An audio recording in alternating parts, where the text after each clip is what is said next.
মধ্যপ্রাচ্যের সবচেয়ে বড় শ্রমবাজার সৌদি আরব, যেখানে দিন দিন বৃদ্ধি পাচ্ছে বাংলাদেশিদের ব্যবসা প্রতিষ্ঠান, সৃষ্টি হচ্ছে বাংলাদেশিদের নতুন নতুন কর্মসংস্থান।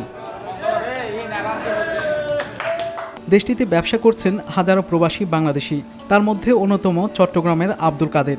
সৌদি আরবের জেদ্দায় খালেদ বিন ওয়ালিদে আব্দুল কাদের গড়ে তুলেছেন বিভিন্ন প্রতিষ্ঠান। একই ছাদের নিচে গড়ে তুলেছেন 5টি প্রতিষ্ঠান।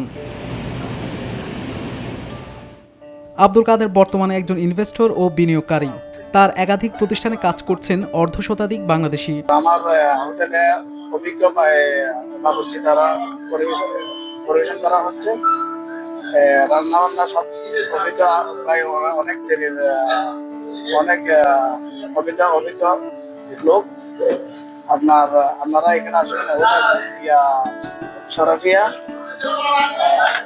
অবস্থিত আপনার খালেদ বিন ওয়ালিদ অপোজিটে মোনা মার্কেটের সামনে, আপনার কাঁচা বাজারের পাশে আমার এই হোটেল জান্নাত হোটেল।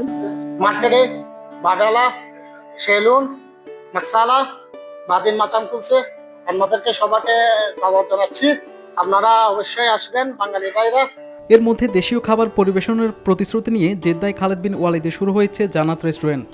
আমাদের এখানে চট্টগ্রামের মনে করেন ঐতিহ্যবাহী মেজবানি আর মনে করেন এই বাংলাদেশের সব মানিক উন্নত মানের খাবার এখানে পাওয়া যাবে।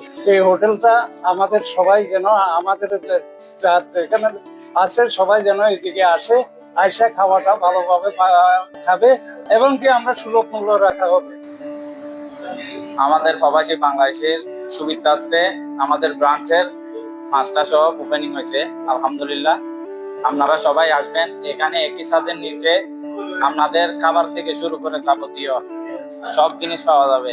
মধ্যপ্রাচ্যে অনেক প্রবাসী গড়ে তুলেছেন ব্যবসা প্রতিষ্ঠান, যেখানে প্রবাসী বাংলাদেশিদের কর্মসংস্থান সুযোগ হচ্ছে, যারা অবদান রাখছেন বাংলাদেশের অর্থনীতিতে। NTV international desk.